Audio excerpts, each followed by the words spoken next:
profeta Amós, em seu capítulo de número 5. Ezequiel, Daniel, Oséias, Joel, Amós.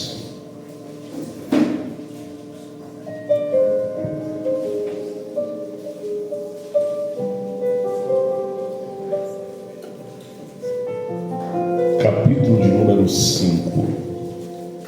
Nós vamos ler a partir do versículo de número 21. E eu gostaria que você fizesse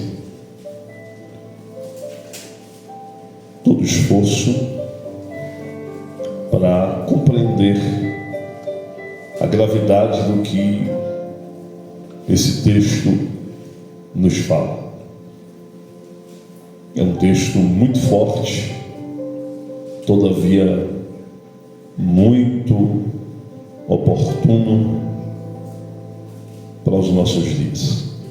Quem encontrou Amós capítulo 5, por favor diga amém. Amém. Versículo 21 diz assim: aborreço, desprezo as vossas festas e as vossas assembleias solenes não me dão nenhum prazer. E ainda que me ofereçais holocaustos e ofertas de manjares, não me agradarei delas, nem atentarei para as ofertas pacíficas de vossos animais gordos. Afasta de mim o estrépito dos teus cânticos, porque não ouvirei as melodias dos teus instrumentos. Feche a sua Bíblia e diga comigo: Espírito Santo, continue falando comigo. Preste atenção, incline os seus ouvidos para a exposição da palavra de Deus. O texto por si só, ele nos traz algo muito grave que estava ocorrendo nos dias do profeta Amós. O texto é grave, o texto é alarmante, e mesmo tendo passado tantos anos, ele é muito oportuno. Você vai observar que a historicidade do texto, ela é muito identificável com o que vem acontecendo também em nossos dias. Se fosse para mim dar ou fazer o prefácio desse texto, eu colocaria em negrito acima do versículo 21 a seguinte frase: Israel brincando de cultuar a Deus. Diga comigo: Israel brincando de cultuar a Deus. No tempo em que essa situação tão séria está acontecendo,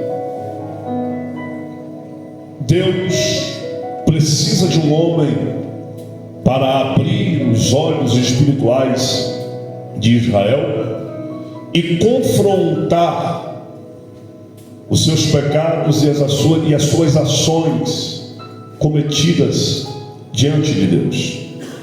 Então Deus vai se utilizar de um homem por nome Amós.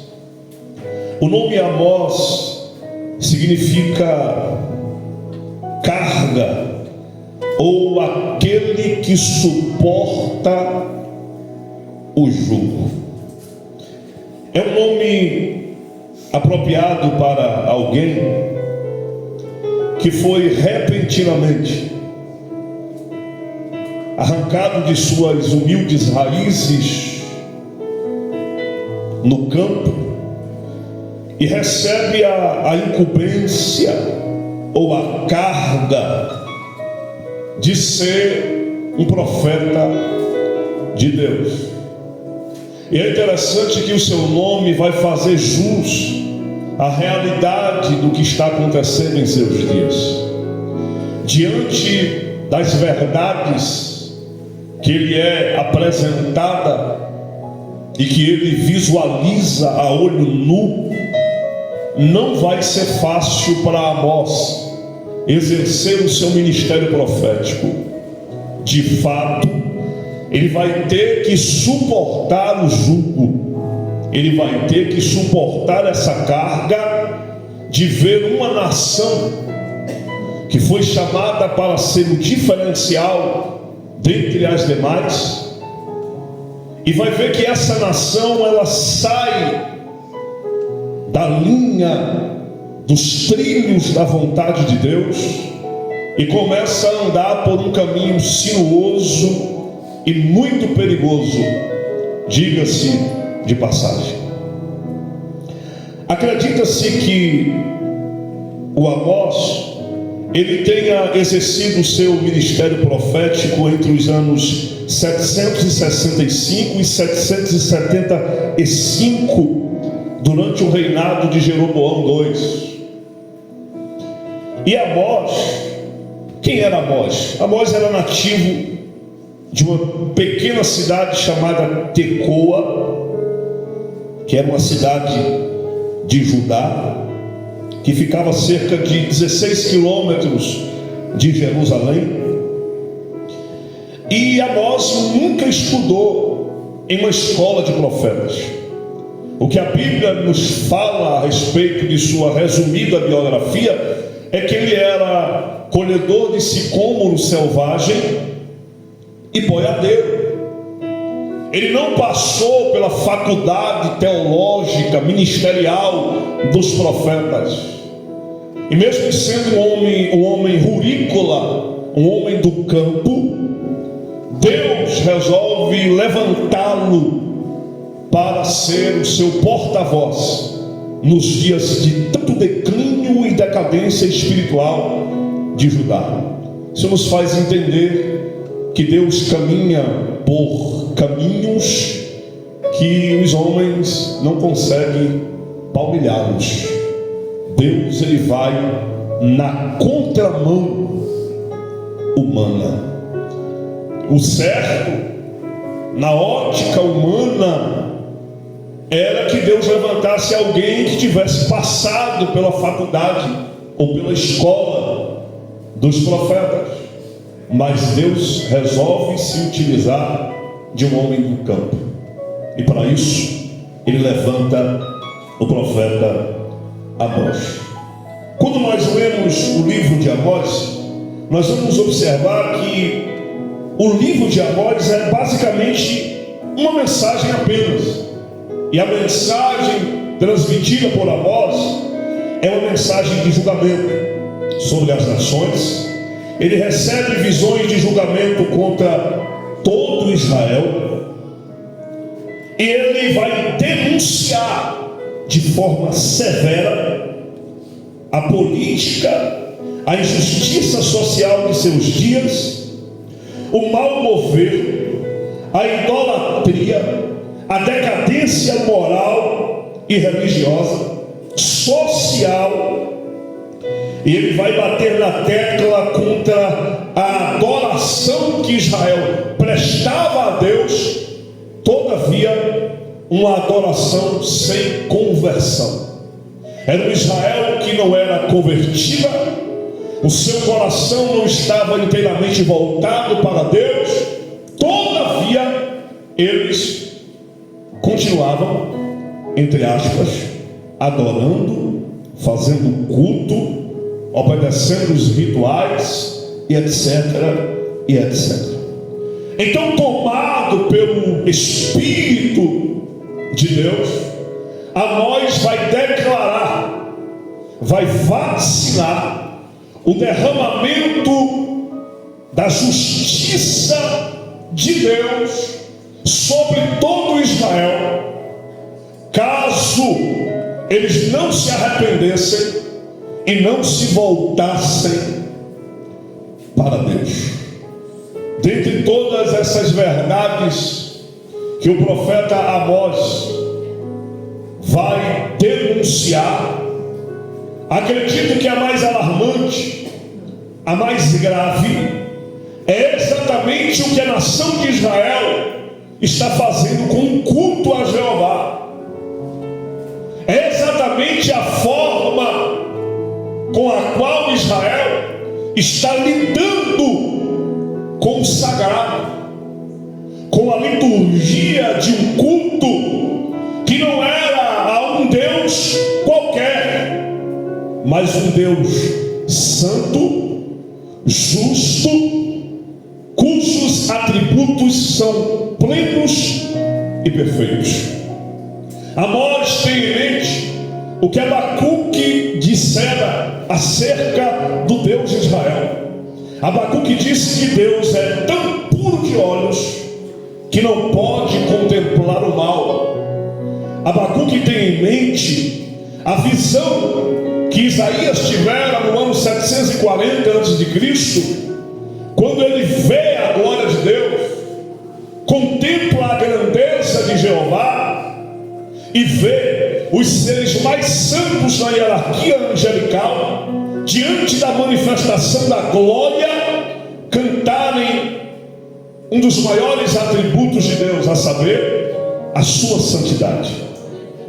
Os serafins, diante da manifestação da glória, cantavam: Santo, Santo, Santo é o Senhor dos exércitos, e a terra inteira está cheia da sua glória. Diante da visão de Isaías, os umbrais das portas do templo se moveram com a voz do coro angelical cantando santo, e a casa se encheu de fumaça. Amós, ele tem a ciência de que um Deus tão santo assim, cujos atributos são plenos e perfeitos, não pode ser adorado e nem cultuado de qualquer maneira, de qualquer forma. Então ele vai suportar a carga, mas vai fazer uma denúncia. E a denúncia no capítulo 5, a partir do versículo 21, é de que Israel loucamente está brincando de cultuar a Deus. Contextualizando a frase temática, eu faria uma ponte e traria um tema para essa reflexão. Estão brincando de cultuar a Deus. Estão brincando de cultuar a Deus.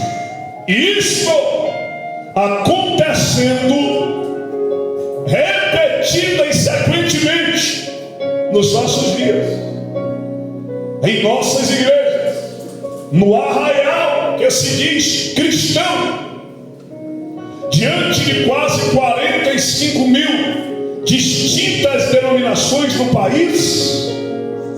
A verdade é uma só: estão brincando de cultuar a Deus. O que estão fazendo com o culto a um Deus tão santo como o Criador dos céus e da terra?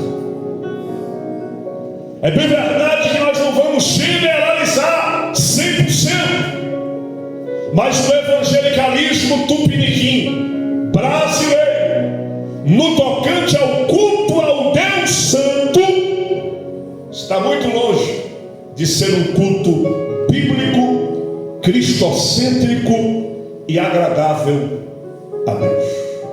É É isso que está acontecendo nos dias de Amós. Os versículos que nós lemos revelam algo muito forte. O que eles revelam? Eles revelam que Deus está cansado, Deus está enfadado com o quê? Com o falso culto que Israel está, entre aspas, lhe prestando. Os versículos nos mostram um Israel desviado do centro da vontade de Deus, mas que insistiam em oferecer sacrifício de touro, insistiam a cultuarem a Deus, como se Deus aceitasse um culto profano, um culto vil, que era prestado simplesmente de forma religiosa. Aqui está um grande problema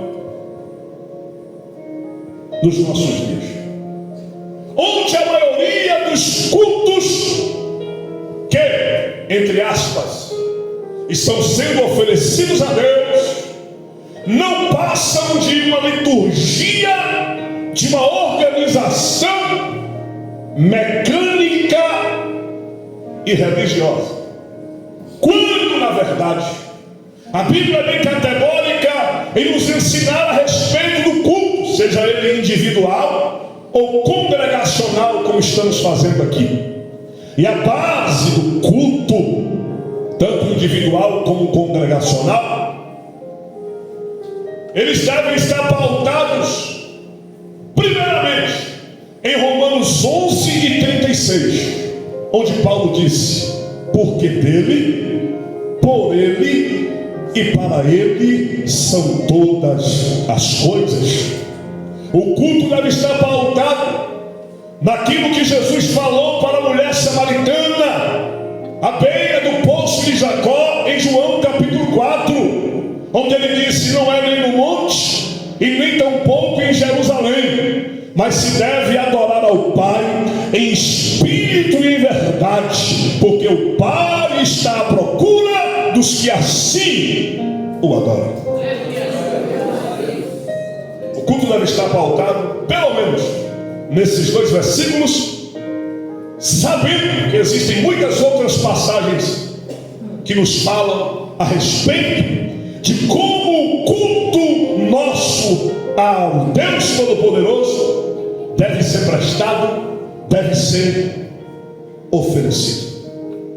E é interessante que Amós grita em alto e bom som aos ouvidos de todo Israel. Ele diz: aborreço e desprezo as vossas festas. Você sabe que Israel era um povo festivo.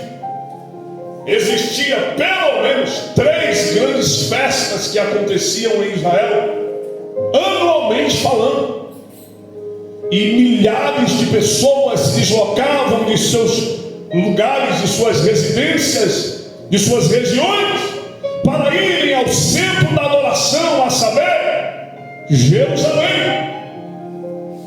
E Amós vai denunciar e vai dizer que Deus aborrecia e desprezava todas aquelas festas. Então observem a gravidade da situação. Observe onde Amós está envolvido, mas ainda assim ele não pode se calar, porque ele é um arauto de Deus, e o compromisso do profeta é falar exatamente aquilo que Deus lhe ordena a falar. E vale a pena nós atentarmos para a palavra no seu original, quando Deus disse: desprezo as vossas festas. No português, nós sabemos muito bem o significado, ainda que alguns não consigamos explicar, mas você sabe que desprezo é algo ruim de se viver. Ninguém gosta de ser desprezado. Ninguém quer ser colocado de escanteio, ignorado. E Deus está dizendo: eu desprezo as vossas festas. E a raiz primitiva da palavra hebraica é Maás. E Maás significa rejeito. Maás significa detesto. Significa recuso, repugno. E a mais forte, abomino. A palavra abomino aqui tem o significado de eu tenho nojo. Deus está dizendo: eu estou enojado das festas que vocês fazem anualmente.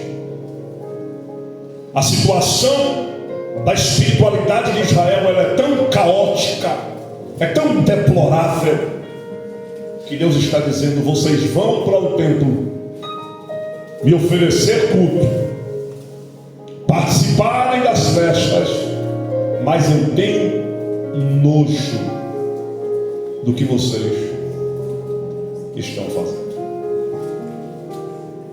Aí a pergunta que não quer calar-se é: existe alguma similaridade no contexto atual do que vem acontecendo nos cultos da maioria de nossas igrejas com o que está acontecendo nos dias de Amós? Somente alguém muito religioso, que não quer enxergar a verdade, ou simplesmente não quer abrir os olhos para ver a verdade, vai negar e vai dizer: não, os cultos hoje são uma maravilha, Deus é glorificado. Deus, ele fica muito satisfeito com as nossas reuniões, com os nossos acongressamentos, com as nossas conferências, vigílias, culto de libertação, e etc, e etc. O religioso, o que não tem discernimento e visão espiritual, vai dizer isso.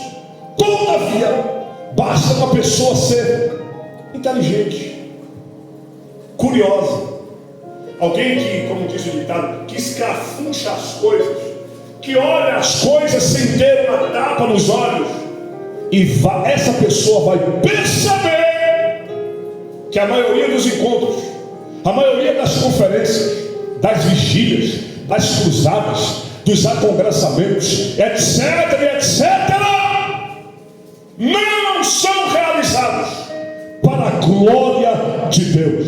E se Deus é o mesmo Deus de Amós capítulo 5, nós podemos muito bem dizer que diante de tudo que ele visualiza, ele olha para essas festas e diz: eu detesto, eu rejeito, eu repugno, eu abomino. É duro falar isso, mas é uma verdade nua e crua diante dos nossos olhos. Desprezo as vossas festas. A palavra festa no original hebraico é Hag. E Hag significa solenidade, festividade, uma referência às festas anuais em Israel: a festa dos pães ázimos, a festa das semanas e a festa dos tabernáculos. Deus está dizendo, usando Amós: tenho nojo, detesto, abomino, rejeito a festa dos pães ázimos, rejeito a festa das semanas, rejeito a festa dos tabernáculos. Elas não são para a minha glória. Eu não sou glorificado na liturgia e no mandamento desses eventos solenes que vocês dizem que são para mim. Não são para mim. Eu recuso, eu abomino, eu estou enfadado e enojado do que vocês estão realizando em meu nome e ainda dizendo que são para mim. Aqui você consegue entender? Você consegue entender que muitos dos encontros realizados dentro de prédios evangélicos não é para a glória de Deus? Você consegue aqui entender que existem algumas reuniões, alguns agrupamentos, alguns congressamentos acontecendo anualmente em grandes, pequenas igrejas, que se Jesus estivesse na terra, nem na porta ele passaria? Se nós estamos fazendo uma ponte de conexão com o contexto histórico do que está acontecendo no ano 775 a.C., essa é a verdade nua diante dos nossos olhos.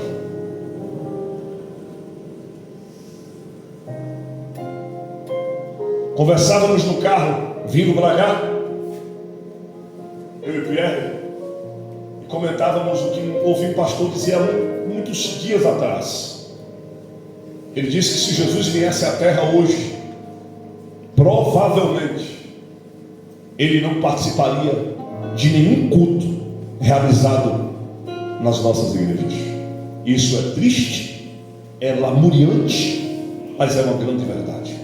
Talvez Jesus fosse para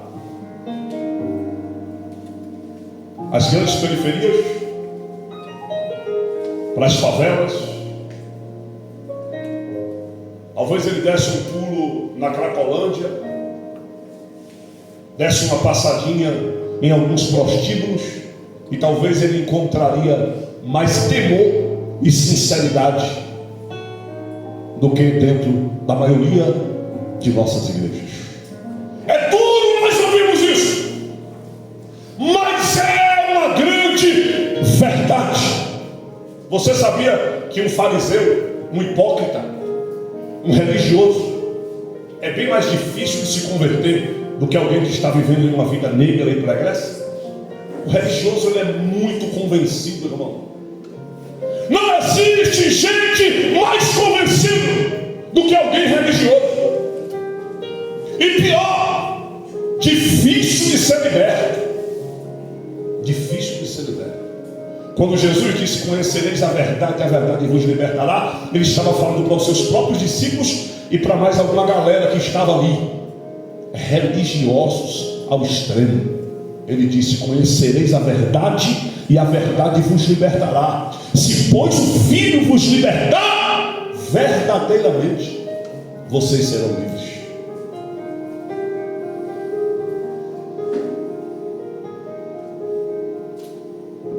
Mas afinal de contas, qual é o culto? Qual é a festa que Deus despreza, que Deus abomina? Pergunte para mim, pastor. Por favor, pergunte, pastor. Qual o culto que Deus despreza? Primeiro culto, irmão Carlos, que Deus despreza, um culto chamado homocêntrico ou egocêntrico. Como que é esse culto? É o culto onde o meu ego, ele é o centro das atenções. É o culto onde o homem é o centro, onde toda a liturgia e todo o mecanismo acontece focado no homem, na persona, na personalidade. Você já viu como são os cultos de hoje? Como são as festas de hoje? Tudo voltado para os caprichos e as necessidades dos homens. Você já viu os louvores hoje como que são? Todos eles focados em elevar o ego das pessoas que superlotam os templos. Em pouquíssimos louvores, em pouquíssimas mensagens, em quase que nenhuma liturgia dentro das igrejas, Deus é o centro. Tudo é por Ele, para Ele, para o homem. Você já viu como são os temas dos janeiros proféticos da vida?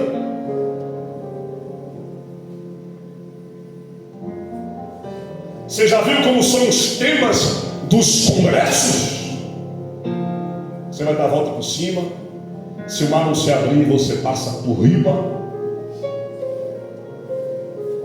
A muralha vai cair, o gigante vai tombar, o mar vai se rasgar. Tudo para o homem, para os seus caprichos. E as campanhas, e os envelopes, e os votos, e os louvores, e os livros, tudo voltado para a autoajuda, o amassageamento do ego, para tentar construir. Isso não vai acontecer nunca dentro das igrejas, homens e mulheres de fé.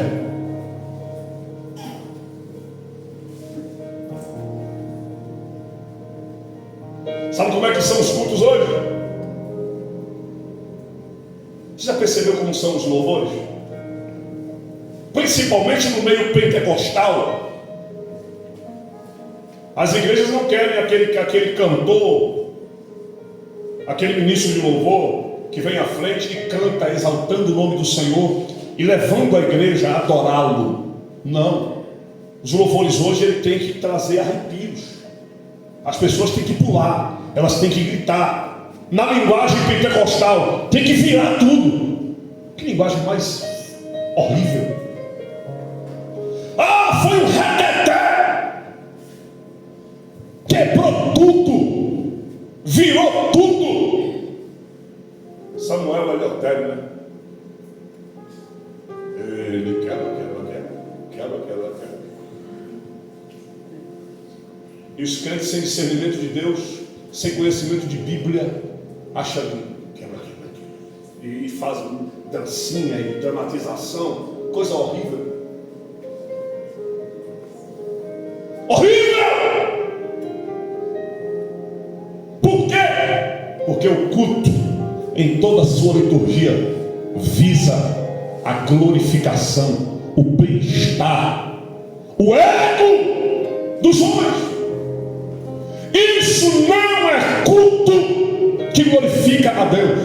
Por isso ele despreza, ele rejeita, ele recusa, ele tem nojo.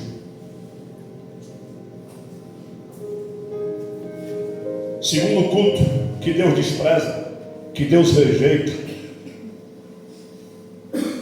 aqui é forte. O culto rotineiro. Diga culto rotineiro. É aquele culto que a gente já sabe o que vai acontecer. Como? 2 hinos da harpa, a leitura da palavra, mais um hino qualquer da harpa, de preferência o 400. Em Jesus, me lembro cada dia, para colher os dízimos, ofertas e votos. Aí vem uma ministração da palavra, a oração acabou. Entra ano e sai ano. Entram anos e saem anos. A mesma coisa. É o culto rotineiro. É o culto previsível. É o culto colado e copiado. Quando a Bíblia diz em diversas passagens: cantai ao Senhor um cântico novo. Quando a Bíblia diz em várias passagens: eis que faço novas todas as coisas. Deus é Deus de coisas novas. E quando é que essa rotina vai ser quebrada, pregador? Quando Deus eclodir um poderoso avivamento, um despertamento, onde o Espírito Santo vai guiar o culto, onde o Espírito Santo vai guiar o louvor, onde o Espírito Santo vai guiar a administração da palavra, e ele vai fazer o que quiser, a fim de que o nome do Deus Todo-Poderoso no culto seja glorificado aqui, ali e acolá. Diga não à rotina e diga: Deus, eu quero cantar um cântico novo a ti todos os dias, porque Deus é Deus de coisas novas. Ele é Deus do vinho novo, ele é Deus do odre novo, ele é Deus das novas criaturas, ele é Deus dos céus e da terra nova. Deus é Deus de novidade. Mas os cultos, na sua grande maioria, entraram numa rotina que só Deus, um caminhão de anjo, e um burro carregado de açúcar. Por isso que as pessoas dormem no culto. É por isso que as pessoas entram vazias e saem sem nada. É o culto sem graça, guerra. É o culto sem fervor, é o culto sem paixão, é o culto sem expectativa, é o culto sem entusiasmo. Irmão, eu não sei você, mas todos os dias que eu me direciono para cá, eu venho numa expectativa de que Deus faça algo novo. E quem sabe esta noite Ele escolheu para fazer algo novo na sua vida, renovar você, despertar você, levantar você, conscientizar você. Deus quer renovar o seu povo.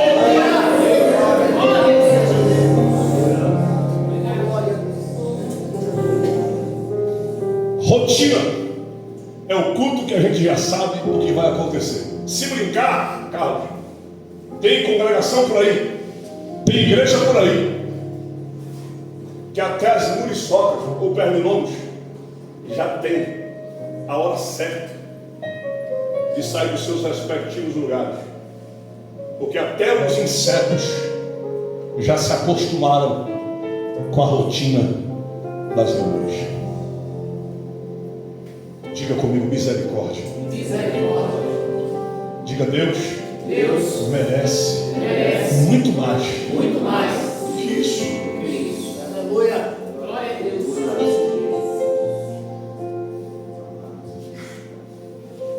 Parece uma heresia, mas eu vou dizer uma coisa. Quando você vem para cá, até mesmo Deus fica na expectativa de algo novo acontecer.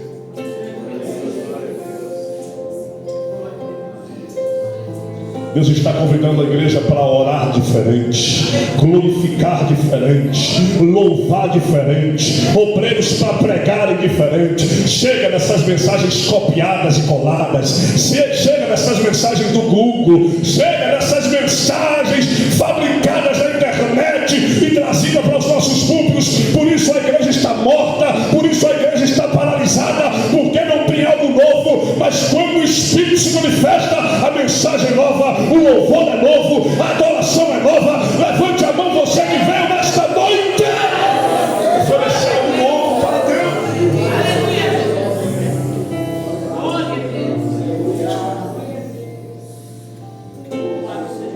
Deus despreza o culto à personalidade e despreza esse culto carnal e homocêntrico. Olhe para cá. O culto não é para uma placa denominacional. O culto não é para uma instituição. O culto deve ser para Deus. Porque dele, por ele e para ele são todas as coisas. A mensagem é para a glória de Deus. O louvor é para a glória de Deus. Os musicistas devem tocar para a glória de Deus. O levantar das mãos deve ser para a glória de Deus. Seu sorriso e até suas lágrimas para a glória de Deus. Porque quer comamos, quer bebamos ou quer façamos qualquer outra coisa, tudo deve ser feito para a glória de Deus. Porque o culto é para Ele.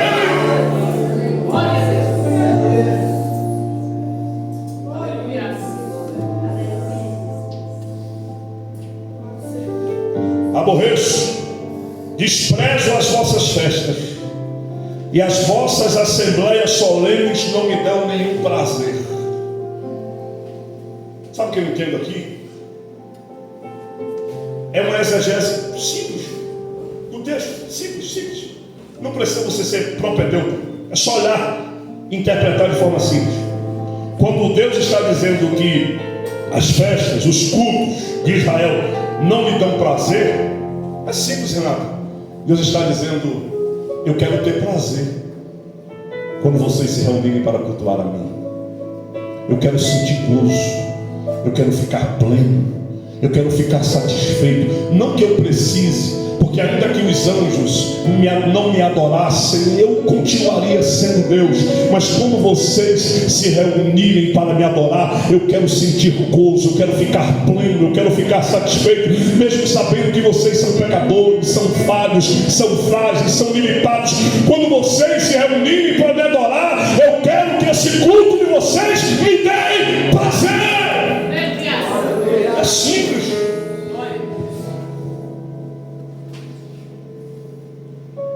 Diga comigo, eu preciso aprender a cultuar a Deus de verdade.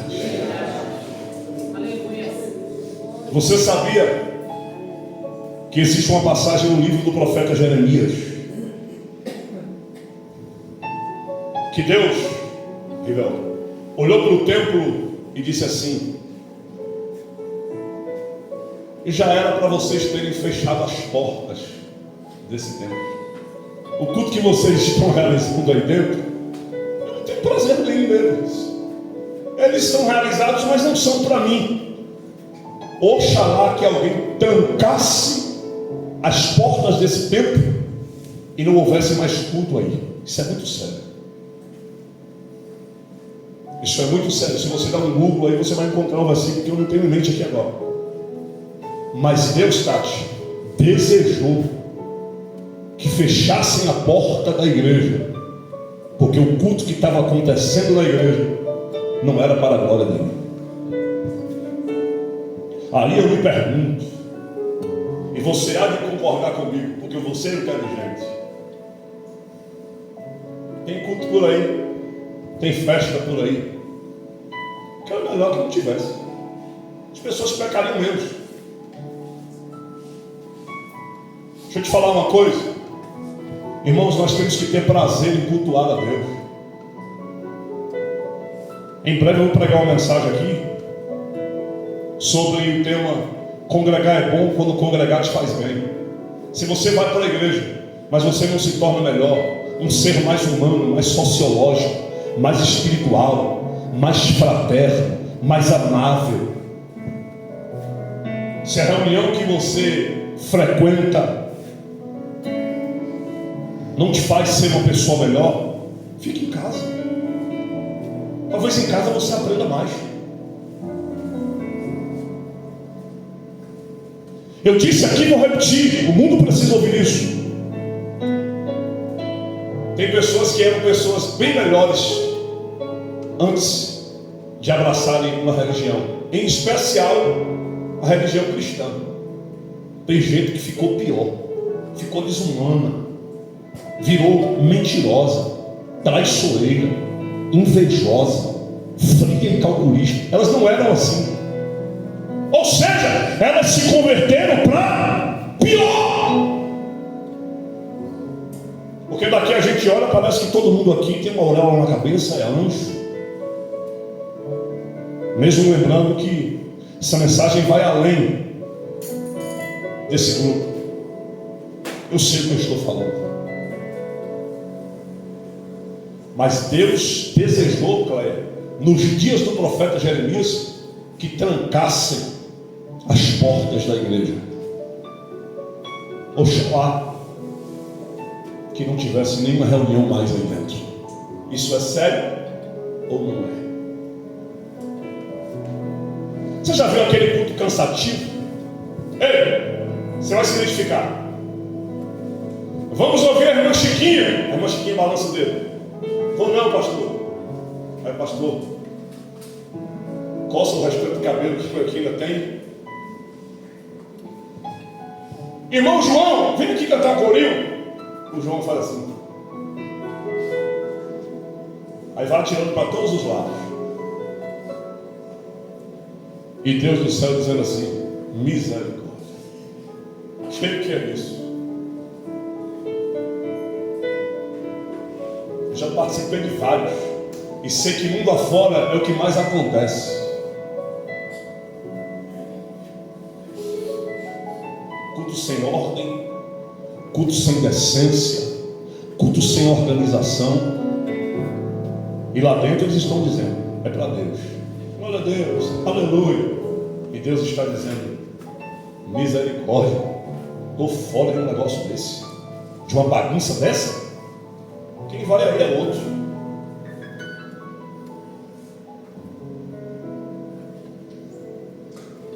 Digam em alto e bom som: eu preciso aprender a cultuar a Deus de verdade.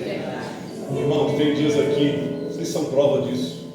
Aqui não tem negócio de ficar enchendo churicho. Vamos ver Joãozinho, Chiquinha, Flavinha. Não tem isso, não precisa disso, irmão. Não tem necessidade disso. Que não precisa ficar enchendo churicho. Aí porque o culto tem que terminar 9 horas em ponto. E Deus, numa linguagem hipérbole, Deus dizendo: meu Deus, oh Jesus, oh Deus, oh Jesus, para esse povo embora, terminar esse negócio lá. E vai macetando. E o cara vai pregando, e vai citando, e vai dizendo, e é salmo tal, e não sei o que, e o povo dormindo, e outros cochilando, e outros já estão, a carruagem de fogo já passou, já carregou, nem aquelas estão mais, e o cara está lá.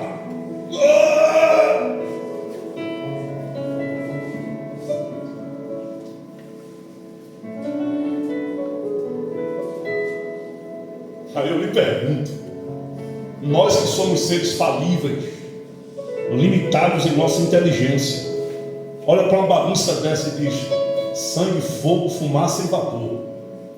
Imagine Deus.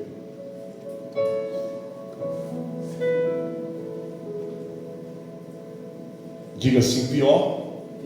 Diga pior. Que tem muita gente que gosta. Aí está o problema.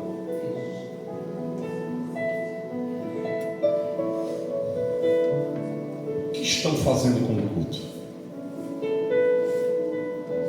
Sem falar naquela ideologia, presta atenção, estou encerrando, naquela mentalidade que o culto só presta se tiver barulho. Anjo voando, espada, plim, plim, plim, anjo degladiando com o demônio. Sim ou não? É. No Antigo Testamento, o culto mais barulhento que teve no Antigo Testamento, Deus não estava nem lá.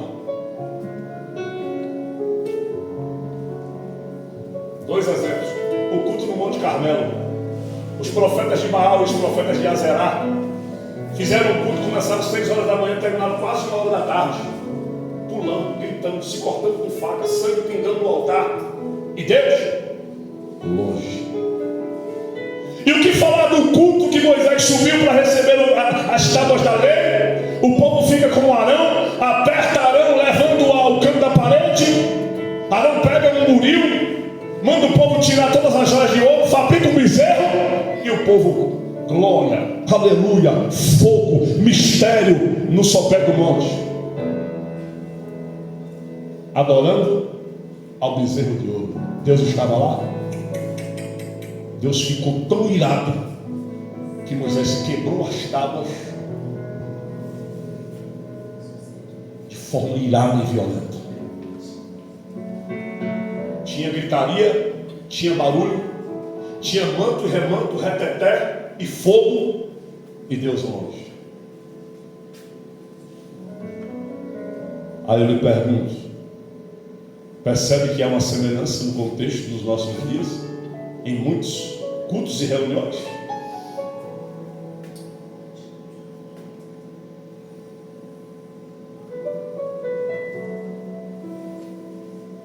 Interessante a palavra prazer no original.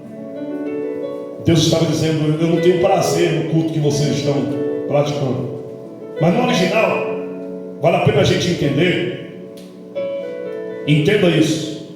Diga comigo: Deus recebe a adoração não é pelos ouvidos, é pelas narinas.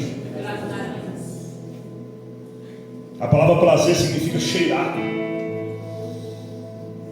Faz uma referência a Gênesis 27, quando Isaac está cheirando as vestes que Jacó usou para enganá-lo. O verbo se refere a Deus se agradando do aroma de uma oferta.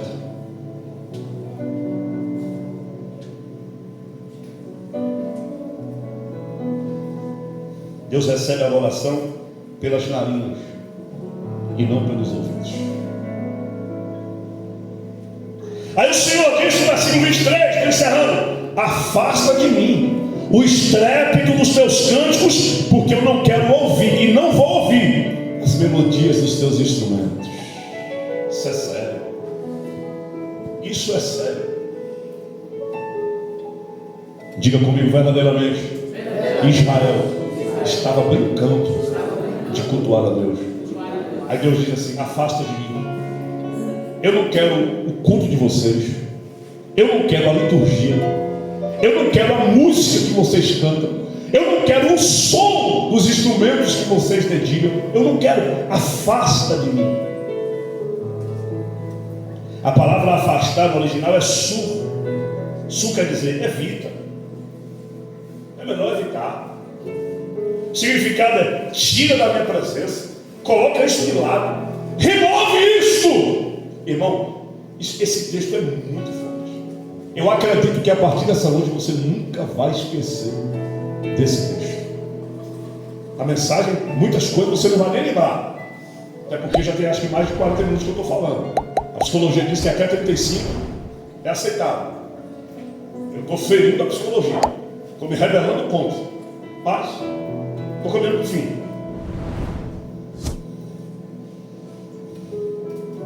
Para encerrar, diga assim: eu preciso sentir alegria em estar na casa de Deus. Diga: eu preciso oferecer o culto verdadeiro ao meu Senhor, para que Ele tenha prazer naquilo que eu estou lhe oferecendo. Fique em pé, por favor.